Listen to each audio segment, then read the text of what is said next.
Olá pessoal, sejam bem-vindos a mais um vídeo do Lab da Engenharia e no vídeo de hoje vamos falar sobre vigas de transição.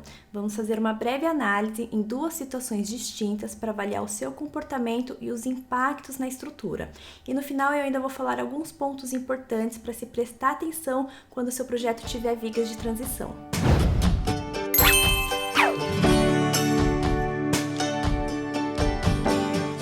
Bom, pessoal, antes de começar, eu já vou pedir para vocês deixarem o like no vídeo e se você ainda não é inscrito, se inscreva no canal, que isso ajuda muito o conteúdo aqui a ser distribuído para mais pessoas.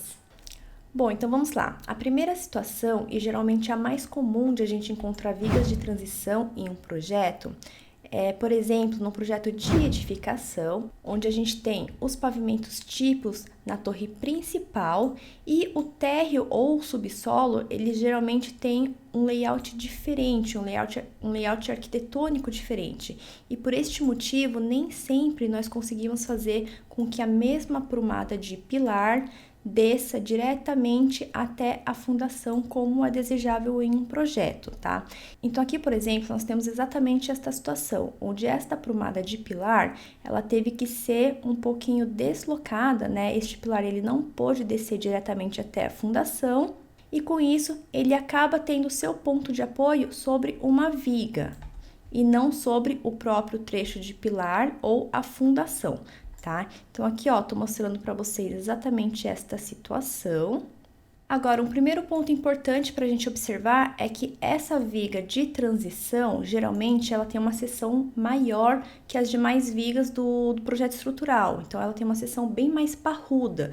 Isso por quê? Porque como geralmente essas vigas de transição estão localizadas em pavimentos mais inferiores, térreo, subsolo, né? Elas acabam recebendo a carga de uma aprumada de pilar de todos os pavimentos superiores, então ela acaba recebendo bastante carga.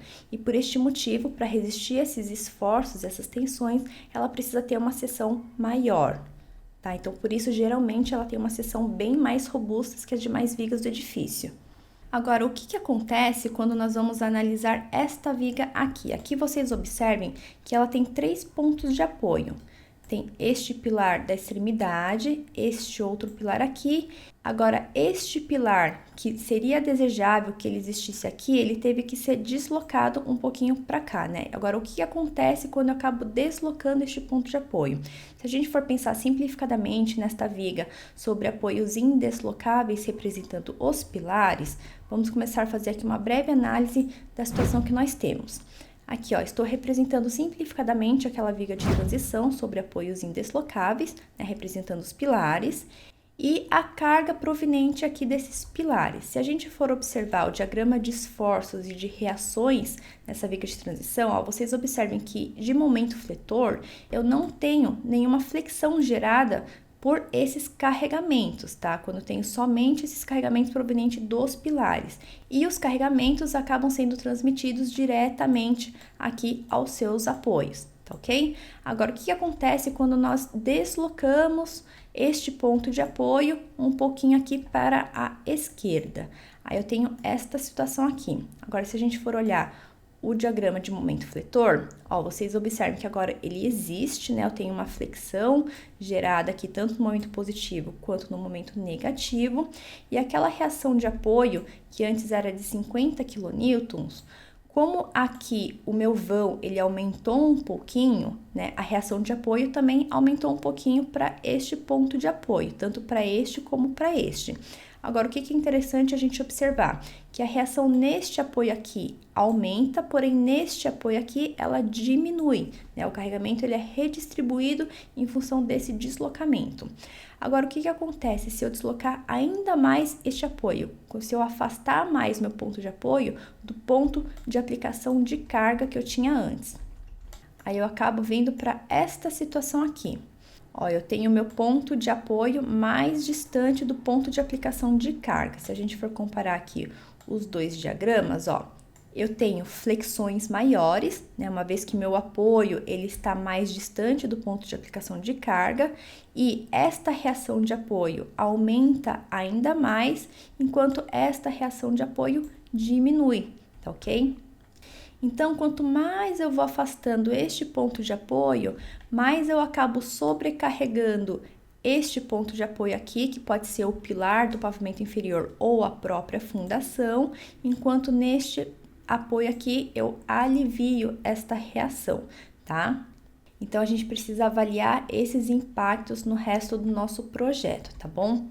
Bom, então esta é a primeira situação. Agora, existe uma segunda situação onde eu possa ter vigas de transição mais próximo ao nível da minha fundação. Então, aqui neste projetinho, vocês observem que em planta eu tenho fundações definidas em sapatas, né? Agora, imaginem que neste alinhamento aqui, eu tenha a divisa com um terreno vizinho, tá? Então, primeiro, para que a minha sapata, minha fundação não acabe invadindo o terreno vizinho, eu posso optar por utilizar sapatas de divisa, né? Coladas à linha da divisa com o terreno vizinho. No entanto, né, se eu quiser me precaver ao fato de que futuramente, né, aqui junto ao terreno vizinho, possa haver alguma interferência com a minha fundação, né? Se no momento em que este meu vizinho for executar a sua fundação, ele acabe fazendo uma escavação muito próxima à minha sapata e com isso ele pode estar interferindo no meu bulbo de tensões aqui da minha fundação, né? Vamos supor que eu esteja querendo me precaver com isso e eu queira afastar então o meu ponto de fundação, né? A minha sapata deste terreno vizinho. E neste caso, eu acabe ficando com uma situação parecida com esta daqui. Ó, vocês observem que aquele meu ponto de apoio de fundação que estava aqui, eu recuei, né, a minha sapata para que eu afastasse o máximo possível ali do ponto da divisa, né? Então, com este recuo, eu acabo criando essas duas vigas de transição, ó, essa daqui e esta daqui. Ok? Então, agora, esses meus dois pilares, eles têm o seu ponto de aplicação na ponta do balanço desta viga aqui. Então, a minha viga de transição, ela acaba ficando com um pequeno trecho em balanço e esses dois pontos de apoio aqui, tá ok? Então, agora, nesta situação, o que acontece quando eu acabo afastando, então, o meu ponto de apoio mais para a direita? Então, eu acabo ficando com alguma situação próxima disso daqui, certo? Então, eu tenho agora minha viga de transição com um pequeno trecho em balanço, né? Com ponto de aplicação ali de carga proveniente do pilar vindo aqui e aqui. E agora, se a gente for observar o diagrama de momentos fletores para esta situação, eu tenho um momento negativo e a reação de apoio que acaba ficando um pouquinho superior a 50 neste ponto e inferior neste outro ponto aqui, tá ok? Agora, se eu afastar ainda mais o meu apoio do ponto de aplicação de carga, se eu trouxer este meu apoio um pouquinho mais para cá ainda, o que acontece? Aí eu vou ter esta situação de baixo. Aí eu tenho esta situação aqui. Neste caso, olha, eu tenho um momento fletor ainda maior, né, já que o trecho em balanço cresceu. E de reação de apoio, eu acabo aumentando ainda mais a reação de apoio neste ponto aqui e eu diminuo neste outro ponto aqui, tá ok? Então, os esforços, eles são redistribuídos desta forma. Então, é nisso que impacta em toda a minha estrutura. Quanto mais eu afasto o meu ponto de apoio do ponto de aplicação de carga, eu acabo aumentando mais a reação de apoio. Além de, claro, estar gerando flexões maiores na viga de transição.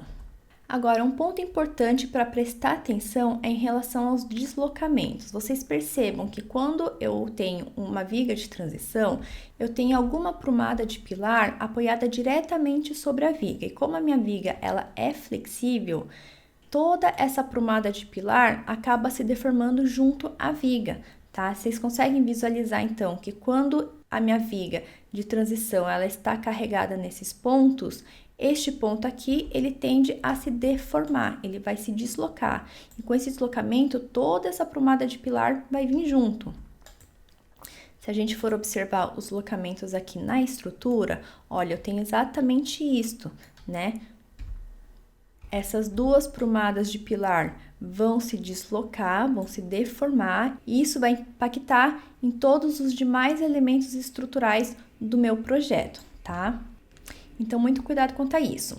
Agora, um outro ponto importante é que dependendo do arranjo estrutural no meu projeto, do arranjo entre as vigas e os pilares, não só dos arranjos, mas também da rigidez desses elementos, se eu tiver uma estrutura rígida o suficiente, de tal forma que essa aprumada de pilar acabe ficando presa ou pendurada nos demais elementos estruturais aqui de toda a minha estrutura, o que pode acontecer é que esse pilar, né, como ele vai tender a descer, só que ele está preso aos outros pontos da estrutura, pode acontecer de ele acabar sendo solicitado a tração.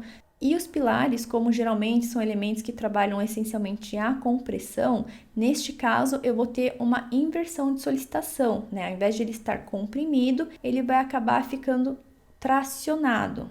Então, este também é um ponto muito importante para ser observado no projeto.